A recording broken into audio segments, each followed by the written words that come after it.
عشاء کی نماز کے بعد اگر وتر کی نماز پڑھ لی جائے تو تہجد کی نماز پڑھی جا سکتی ہے، بالکل پڑھی جا سکتی ہے، کوئی علماء نہیں کہتے کہ نہیں پڑھی جا سکتی۔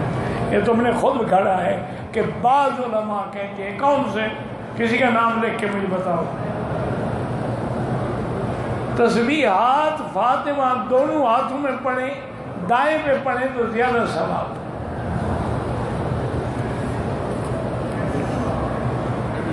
میں نے عمرے کے طواف کے پہلے چکر میں حتیم میں نماز پڑھ لی، بالکل طواف نہیں ہوا، دوبارہ کرو۔ یہ کچھ چھپا کے رکھے ہوئے ہیں اور رکھتے جاتے ہو؟ پتہ ہے تو یہ کہ میں بیمار آدمی ہوں، بیماروں کے ساتھ رحم کیا جاتا ہے، نہ کہ سختی کی جاتی ہے۔ 2 منٹ کے بعد اور نکال کے سوال رکھ دیتا ہے، اللہ عالم ہے، جیب میں رکھے ہوئے ہیں۔ کچھ لوگ صفا مروہ میں جوتی پہن لیتے ہیں، کوئی حرج نہیں، جوتی پاک ہو تو طواف میں بھی پہن سکتے ہیں، نماز میں بھی پہن سکتے ہیں، شرط یہ ہے کہ پاک ہو۔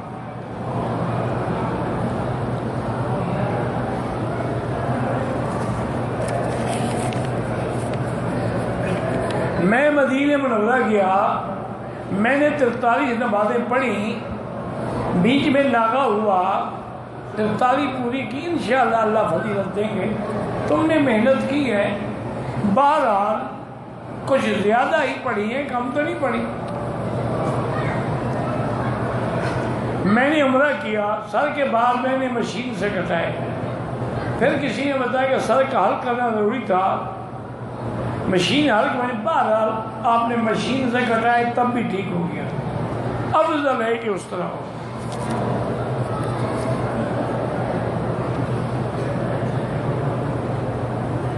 طواف کے بعد سر پر پانی لگانے سے بال ٹوٹ گئے، کوئی دم نہیں۔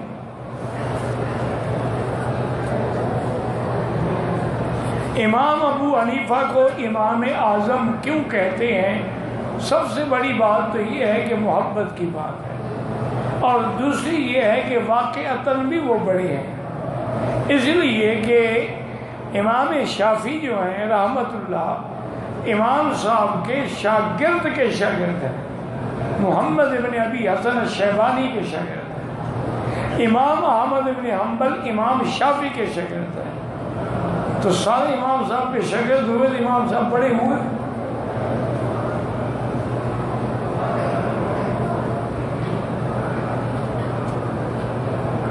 فقہ میں تضاد کیوں ہے؟ فقہ میں تضاد فہم میں ہوتا ہے کہ ایک مسئلے کو ایک نے یوں سمجھا ہے، ایک نے یوں سمجھا ہے، اصل سارے قرآن و حدیث کے تابع۔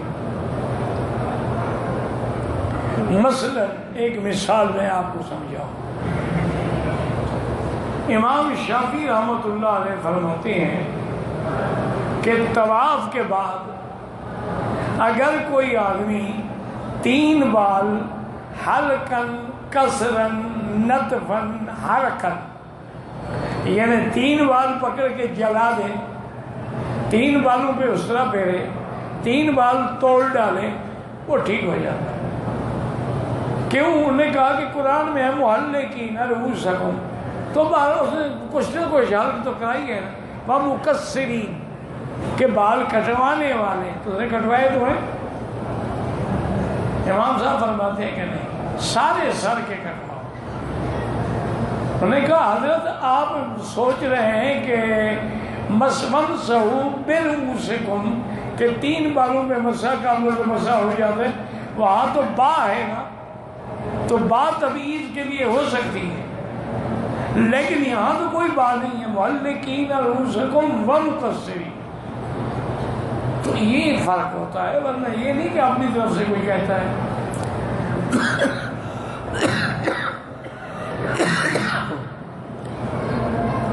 اور سب سے بڑی بات، قرآن کس پہ اترا ہے؟ حضرت محمد مصطفیٰ، حضور نے اس طرح بنایا،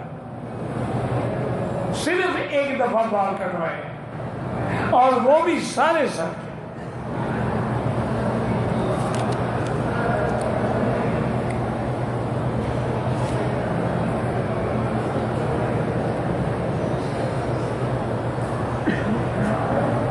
اب دادا کی کوئی اولاد نہیں ہے، اس کی زمین پھوپھی کو ملے گی، جب اولاد ہی نہیں ہے تو کس کو ملے گی؟ مکہ میں ایک کمرے میں 10 مزدور رہتے ہیں، ایک آدمی پہ دم ہے، وہ آدمی اگر دم کرے تو اگر مزدور ہیں وہ کھا سکتے ہیں، وہ تو غریب ہے نا۔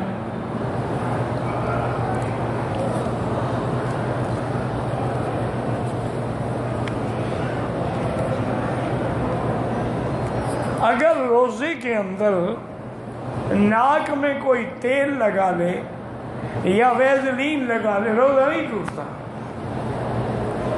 روزہ ٹوٹتا ہے کہ منہ سے یا ناک سے چیز اندر جائے، جوف معدہ میں۔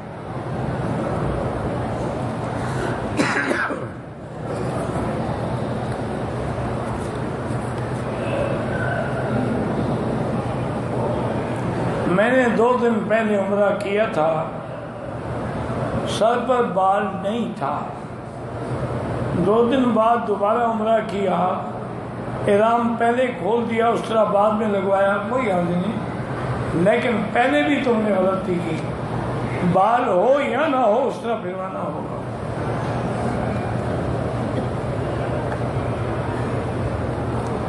ایک ہی چادر سے اور عمرہ کرنے کے لیے چادروں کو دھونا ضروری ہے۔ کیوں دھونا ہے؟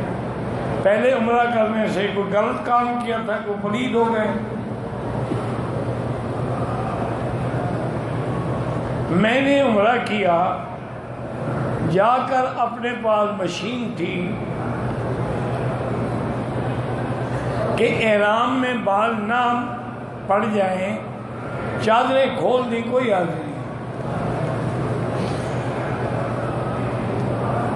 ہر طواف کے 2 نفل پڑھنے کے بعد زمزم کا پانی پینا کوئی ضروری نہیں، وہ تو پہلی دفعہ سنت ہے کہ جب آپ آئے ہیں طواف بھی کریں، 2 رکعت واجب بھی پڑھیں، زمزم بھی پئیں۔ نفلی طواف والدین بالکل والدین کے لیے کر سکتے ہیں۔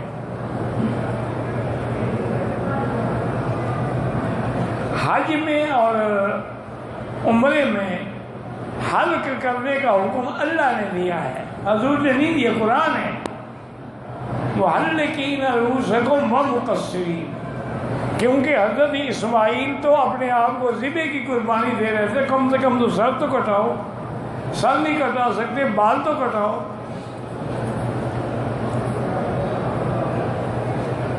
طواف کے دوران وضو ٹوٹ جائے بالکل چھوڑ دیں، وضو کریں اور پھر طواف کریں۔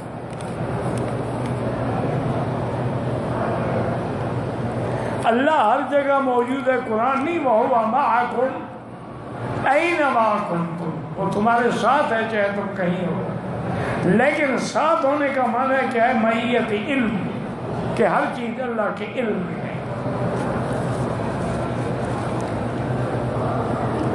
مکروہ وقت جو ہے عصر کے بعد طواف کریں، واجب طواف